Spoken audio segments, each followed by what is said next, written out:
नमस्कार, शुभ सकाळ। आजच्या एका नवीन व्लॉगमध्ये मी प्राजक्ता तुमच्या सगळ्यांचं खूप मनापासून स्वागत करते। तर आज आहे संडे आणि संडे जरी असला ना तरी आपल्या कामांना काही सुट्टी नसते। फक्त एवढंच असतं की ती कामं आपल्याला निवांत हळूहळू करता येतात। फक्त एवढाच फरक असतो। कामं तर मात्र रोजची आपली सेमच असतात।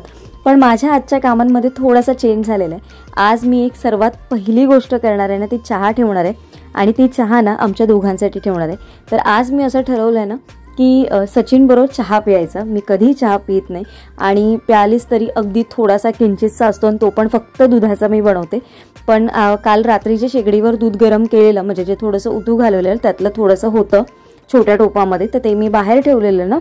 तर मी म्हटलं की चला आता तेच म्हणजे उकळवून आपण त्याची चहा बनवून घेऊ। तर चहा ठेवली आहे बघा मी, त्याच्यामध्ये थोडंसं पाणी टाकलंय आणि त्याच्यामध्येच मी साखर आणि चहा पावडर एकत्र टाकून घेतली आणि एकत्रच सगळं बॉईल करायला ठेवलंय। तर इथे मी बॉईल करताच बाहेर ना मला आवाज ऐकायला येत होता की बाहेर जे खारी टोस्ट बटर घेऊन येतात ना, तर आमच्या बिल्डिंगमध्ये एक अंकल येतात, माझ्या मते ते बरेच आधीपासून येतात आणि मी याच्या आधी पण त्यांचा तो आवाज ऐकलेला आहे। तर आज मी त्यांच्या तोंडातून असं ऐकलं की दिवाळी असल्यामुळे त्यांचा सेल काहीच झाला नाही गेल्या 1 महिना आणि फक्त ते बिल्डिंगमध्ये फिरतायत आणि जास्त काही त्यांचा सेल झालाच नव्हता। तर मी सचिनला म्हटलं आपण घेऊया का? तर मग सचिन म्हणाला ठीक आहे आपण घेऊया। म्हणून मग मी पाव किलो त्यांच्याकडनं मिक्स घेतलं, म्हणजे खारी पाव किलो असं, म्हणजे जे काही एकच काहीतरी घेण्यापेक्षा मी त्यांना म्हटलं थोडेसे टोस्ट टाका, थोडेसे बटर टाका आणि थोडीशी खारी टाका, असं मी पाव किलो मिळून घेतलेलं आहे। तर मला असं वाटतं की मी स्वतः जेव्हा या गोष्टीत आहे, म्हणजे मी पण एवढी सगळी मेहनत करून या गोष्टी बनवत असते, तेव्हा मला पण त्या गोष्टीचं एक माहिती आहे की जो माणूस एवढं दिवसभर कष्ट करत असतो, एवढं सगळं बनवून किंवा ते कुठूनही घेत असतील तरी त्यांचा दिवसभराचा सेल नाही झाला किंवा त्यांना जर आता दिवाळीमध्ये, कारण आपल्या सगळ्यांकडेच बऱ्याच वेळा फराळ केलेला जातो, तर त्याच्यामुळे त्यांना तो प्रॉब्लेम फेस करता आला। पण आपण बोलतात ना फूल ना फुलाची पाकळी, असा थोडाफार जरी आपण विचार करून जर त्यांना मदत केली ना तर त्यांच्यासाठी खरंच ती हेल्पफुल असेल। हा थोडक्यात आम्ही म्हणजे असं थोडासा माझा विचार असतो। त्याच्यामुळे मला दादरला पण कधीतरी येता जाता असं कधीतरी ज्या वसई विरारच्या किंवा ज्या पालघरवरच्या आजी वगैरे ज्या काकू वगैरे येतात ना, तेव्हा मला असं वाटतं तेव्हा मी बऱ्याच वेळा त्यांच्याकडनं भाजी घेते, जरी माझ्याकडे ती असली तरी, आणि एखाद्या वेळेस माझे 10 रुपये एक्स्ट्रा त्यामध्ये गेले तरी पण मी नेहमी त्यांच्याकडनं भाजी वगैरे घेण्याचा प्रयत्न करते। तर इथे बघा हे मी खारी टोस्ट आणि बटर असं सगळं गेलंय। आय थिंक माझ्या मते 4 बटर आलेले, 5 का 6 टोस्ट आलेले आणि आय थिंक 3 का 4 खारी आलेलं, म्हणजे पाव किलोमध्ये एवढं सगळं आलेलं। आणि ती गव्हाचे होते, म्हणजे टोस्ट पण गव्हाचे होते, बटर पण गव्हाचे होते आणि खारी पण गव्हाची होती। असं म्हणजे ते नेहमी म्हणत असतात की गव्हाचेच असतात त्यांच्याकडे, मैद्याचे त्यांच्याकडे नसतात। तर इथे मी चहा ओतून घेते सचिनसाठी पण आणि माझ्यासाठी पण। आणि आज आमचा म्हणजे जो सकाळचा नाश्ता आहे संडेचा तो खारी टोस्ट बटर आणि चहा। तर खारी टोस्ट बटर जे आहेत ना, हे खाताना मला जसं अनघा आहे, अवधूत आहे, तेजल आहे, तन्वी आहे, या सगळ्यांची आठवण झाली। कारण मी जेव्हा ती लोक आलेले, म्हणजे बच्चे कंपनी जेव्हा घरी आलेले ना इथे, तर तेव्हा मी खारी टोस्ट घेतलेले आणि त्याच्या नंतर मी काही आणले नव्हते खारी टोस्ट बटर, जे आज माझ्याकडे आणलं झालंय। आणि त्या निमित्ताने त्या आठवणी पण थोड्याशा जाग्या झाल्या की तेव्हा मी घेऊन आलेले आणि सगळ्यांनी आवडीने ते खाल्लेलं। आणि त्यांना ॲक्च्युली त्यांच्याकडे सोलापूर साईडला असे म्हणजे जे प्रॉपर असे बटर किंवा अशी खारी टोस्ट वगैरे मिळत असेल, पण असे प्रॉपर बटर वगैरे तिथे मिळत नाही। तर जेव्हा इथे म्हणजे माझ्याकडे जेव्हा येतात ना असे, तर त्यांची आठवण नेहमी काढली जाते। तर आज त्यांची आठवण केली आणि आज ना मला रविवार असल्यामुळे थोडीशी मील प्लॅनिंगची तयारी करायची होती, जी मी गेला 1-1.5 महिना स्किप केलेली आहे। तर आता थंडी चालू होते, त्या थंडीच्या दृष्टीने थोडं झटपट होणार आहे, कारण कधी कधी काय होतं ऑफिसला जायचं असतं, सकाळची घाई असते, कधीतरी थंडीमध्ये उठायला वगैरे उशीर होतो, अशा सगळ्या गोष्टी डोक्यात फिरत असतात। तर त्याचाच मी थोडासा विचार करून आज मील प्लॅनिंगच्या काही 1-2 गोष्टी केलेल्या आहेत। तर सर्वात आधी आज ना संडे आहे, तर आज डाळ भात असं नाही किंवा वेगळं काय करायचं, तर सार करायचं आहे मला। त्याच्यासाठी मी टमॅटोचं सार करणार आहे, पण हिरवी मिरची आणि लाल मिरची असं दोन्ही घालून मी करणार आहे, मिक्स करणार आहे। तर सर्वात आधी बघा मी इथे ना हे तयार करून घेते, म्हणजे मसाल्यासाठी आपल्याला मिरची भिजत घालावी लागणार आहे।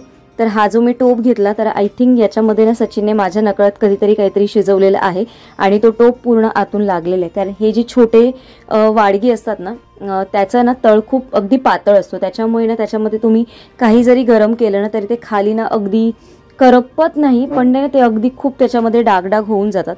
आणि ते तसंच काहीसं त्याने यूज केलेलं होतं आणि ते मला माहिती नव्हतं. आता मी जेव्हा त्याच्यामध्ये भिजत घालायला गेली मिरची, तेव्हा मला ते दिसून आलं. तर मी याच्यामध्ये ना काश्मीरी मिरची भिजत घालणार आहे. ॲक्च्युली जसं मी तुम्हाला कालच्या ब्लॉगमध्ये म्हटलेलं, मी बेडकी मिरची आणायला विसरली, त्याच्यामुळे मी फक्त ही काश्मीरी जी लाल मिरची आहे ना ती भिजत घालून घेणार आहे. आणि जेवढी जास्त भिजेल ना तेवढी त्याची चटणी किंवा ग्रेव्हीला टेस्ट खूप छान येते. तर आता आपण जी मील प्लॅनिंग करणार आहोत त्याच्यामधला पहिला पदार्थ आहे आपला, ते मी मुगाचे लाडू करणार आहेत. आणि मुगाचे लाडू खूप पौष्टिक असतात.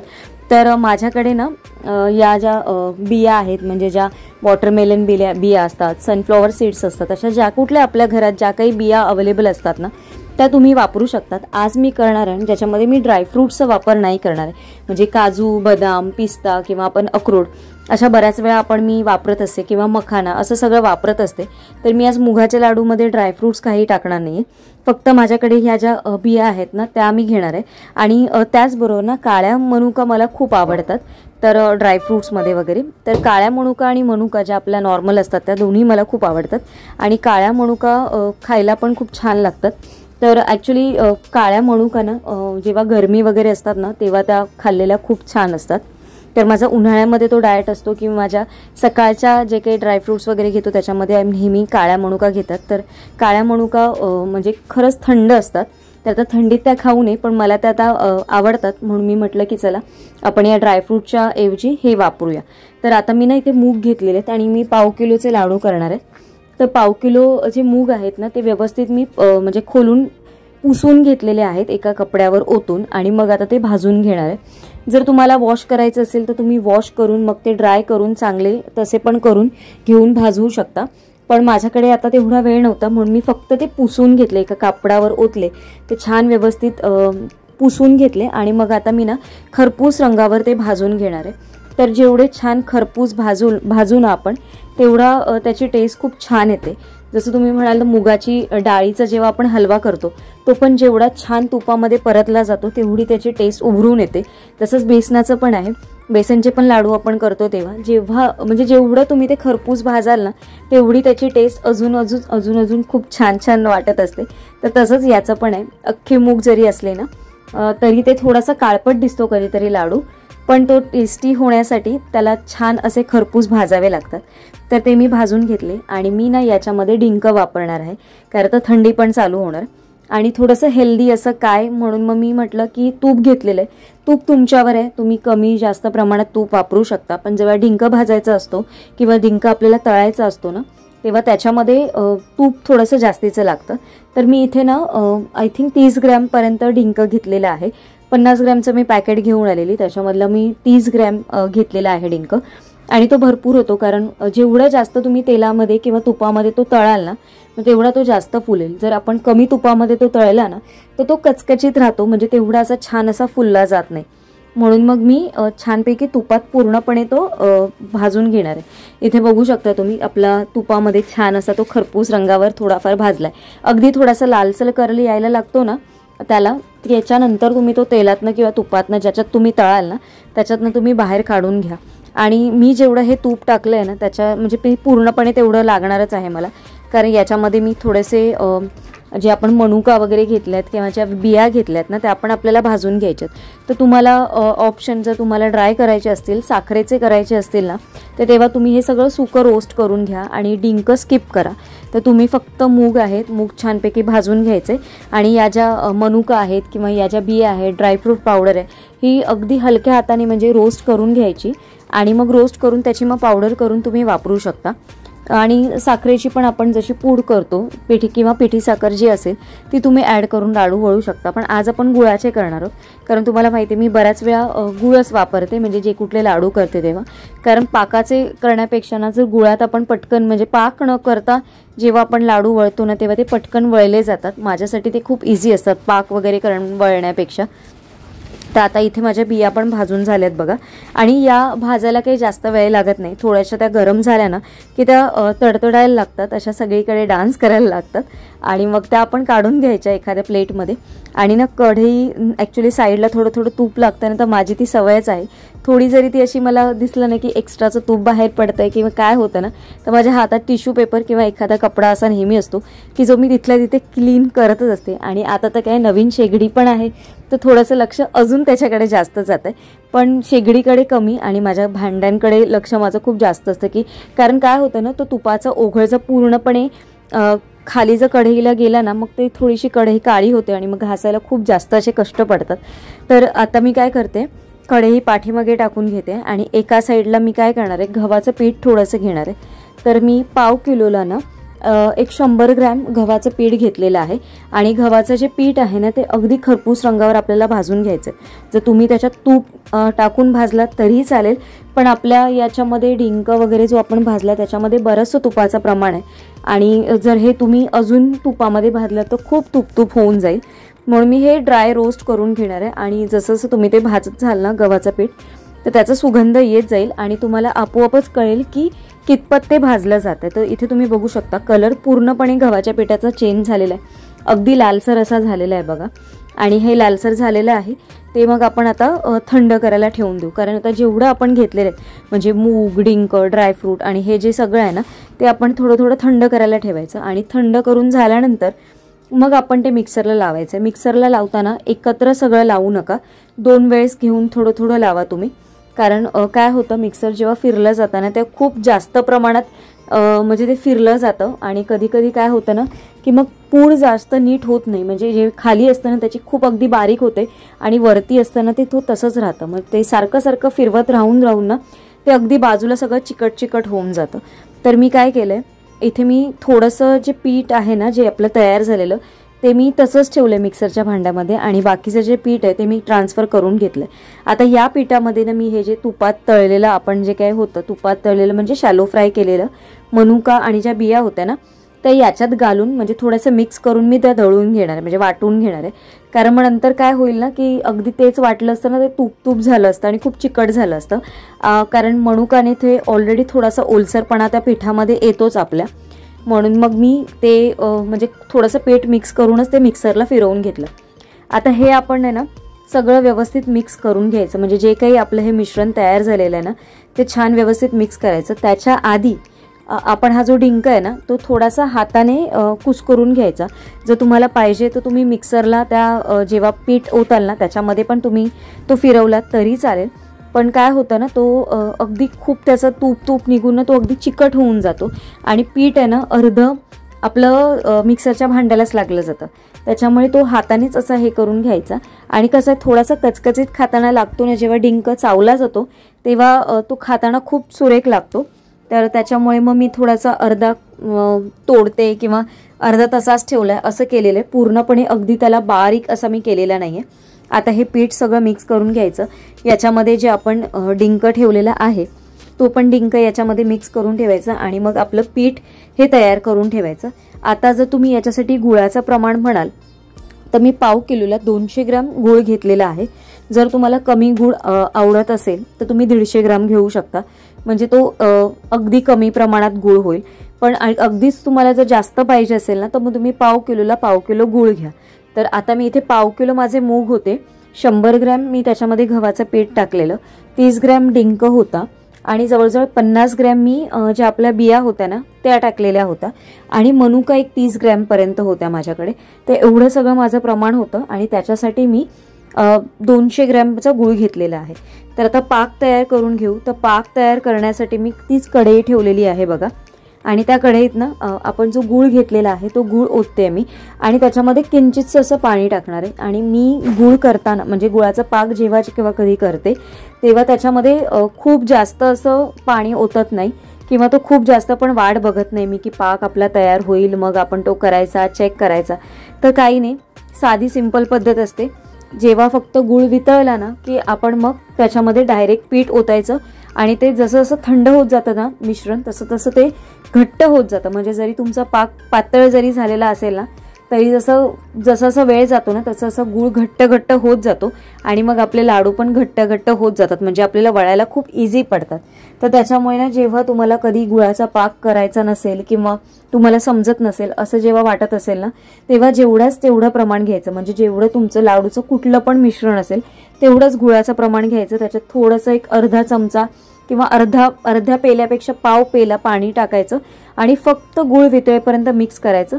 आणि मग तुम्ही याच्यामध्ये जे काही तुमचं मिश्रण असतं, इथे आपण आता मुगाच्या लाडूचं जे मिश्रण तयार केलेलं ते याच्यामध्ये टाकायचं. तुम्ही बघू शकता आपण जे काळ्या मनुका छानपैकी मिक्सरला फिरवून घेतलं, त्याच्यामुळे त्याला थोडासा अजून डार्क असा कलर आलेला आहे. तर हे सगळं एकजीव करायचं आणि मग याच्यानं छानपैकी लाडू वळायचे. मिश्रण थोडंसं थंड व्हायला द्यायचं.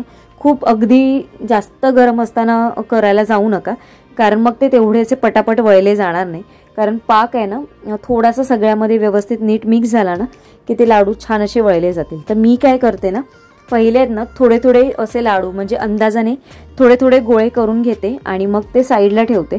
आणि मग सगळ्या गोळ्यांचं मिश्रण म्हणजे एक एक एक एक एक गोळा करून झाला ना की मग सर्वात शेवटी मग आपण परत ते हातावर घेऊन छान असा त्याला आकार द्यायचा आणि मग आपले छान गोल गरगरीत असे मुगाचे लाडू वळून तयार होतात. तर थोडासा वेळ लागतो पण लाडू खूप छान होतात आणि यावेळेसचे लाडू अगदी छान झालेले. तर अशा पद्धतीने तुम्ही मुगाचे हे लाडू नक्की ट्राय करून बघा. जर मुलांना कधीतरी तुम्हाला खाण्यासाठी द्यायचं असतील अजून काहीतरी वेगळं, तर तुम्ही याच्यामध्ये थोडीशी चॉकलेट पावडर किंवा कोको पावडर ॲड करा. त्याने थोडीशी टेस्ट अजून चांगली येईल आणि थोडासा कलर अजून डार्क होईल. म्हणजे मुलांना खायला देताना तुम्ही चॉकलेटचा लाडू म्हणून देऊ शकता.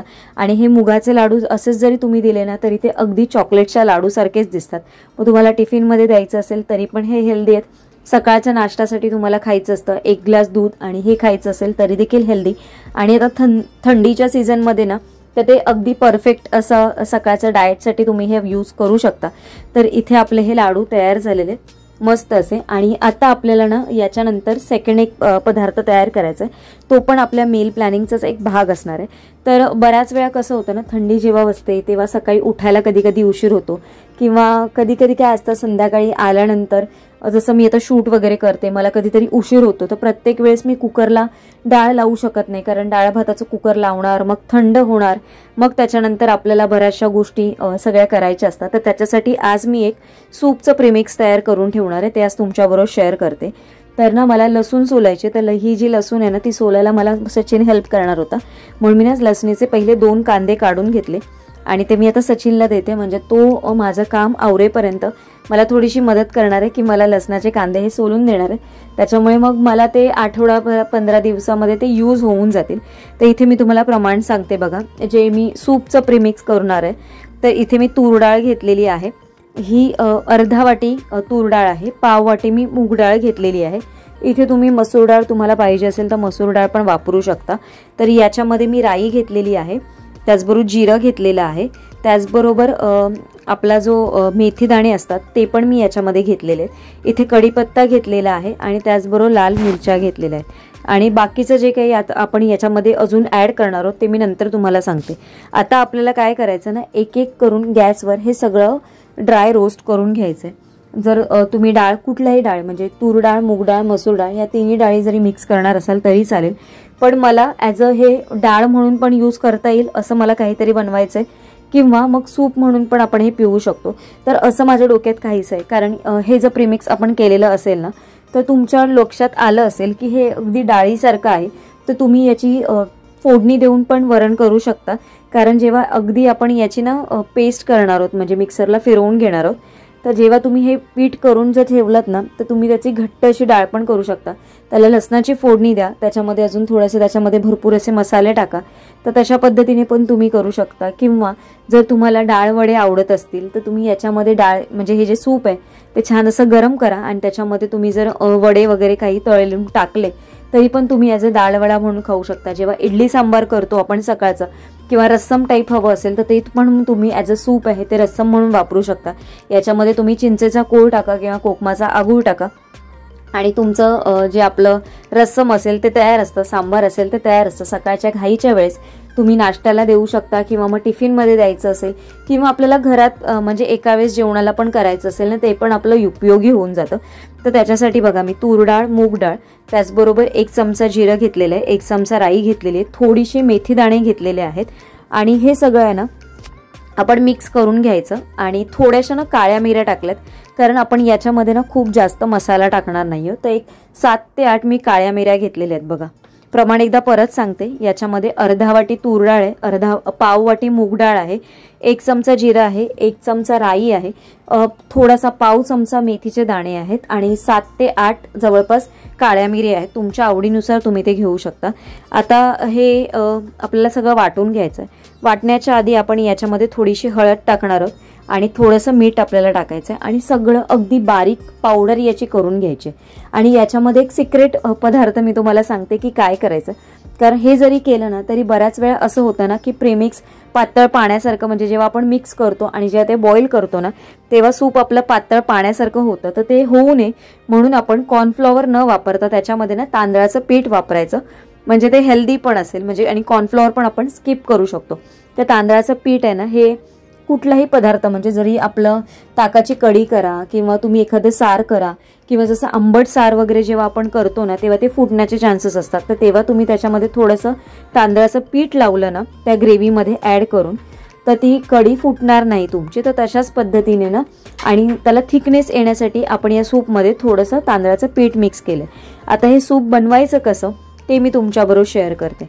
तर इथे मी ना 1 पेला पाणी घेतलेलं आहे, म्हणजे अगदी छोटा पेला पाणी घेतलेलं, म्हणजे एका वेळेसचं सूप आपलं होईल एवढं मी पाणी घेतलेलं आहे. आणि त्याच्यामध्ये आपण हे जे प्रीमिक्स तयार केलेलं ना त्याचा 1 छोटा चमचा मी पावडर टाकते. बघा म्हणजे मी खूप जास्त पण पावडर टाकली नाही, आपल्याकडे पावडर बनवून भरपूर अशी तयार झालेली आहे आणि ही बऱ्याच वेळा मला यूज होईल.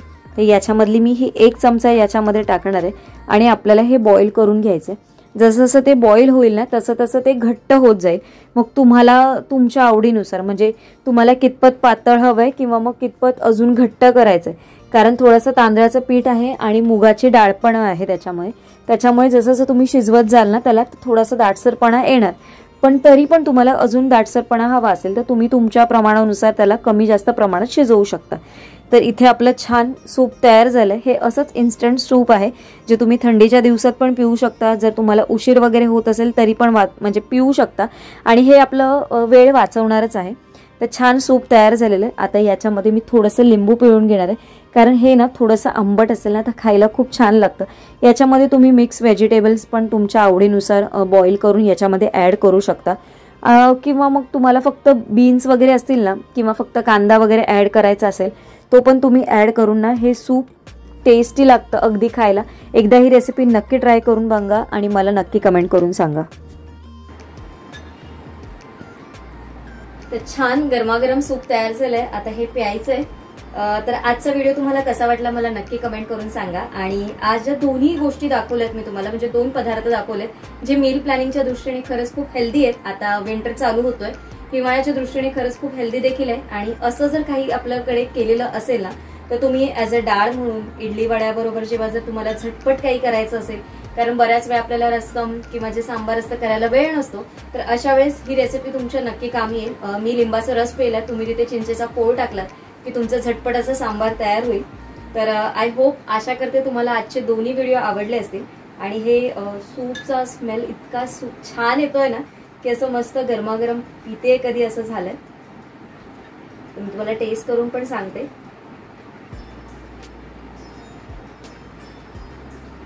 खरंच खूप छान झालंय. थोडंसं स्पायसी झालंय कारण मी ब्लॅक पेपर आणि आपली जी लाल मिरची असते दोन्ही टाकले. तुम्ही ऑप्शन मध्ये तुम्हाला दोघांपैकी काही जरी एक टाकायचं असेल ना तरी तुम्ही टाका आणि करा. पण माझ्या मते तुम्ही काळी मिरी टाका, लाल मिरची नाही टाकली तरी चालते, कारण कधी कधी आपल्याला समजून येत नाही. लाल मिरची कधी कधी खूप तिखट असतात, त्याच्यामुळे ब्लॅक पेपर जर तुम्ही टाकलात तर सूपला टेस्ट अजून खूप छान येईल. तर चला, आजचा व्हिडिओ मी इथेच एंड करते. आशा करते तुम्हाला आजचा व्हिडिओ आवडला असेल. आजचा व्हिडिओ थोडा जरी आवडला असेल तर लाईक, शेअर, चॅनलला सबस्क्राईब करायला विसरू नका. उद्या एका छानशा ब्लॉगमध्ये भेटते. तोपर्यंत सगळ्यांना Shri Swami Samarth. Bye bye and take care.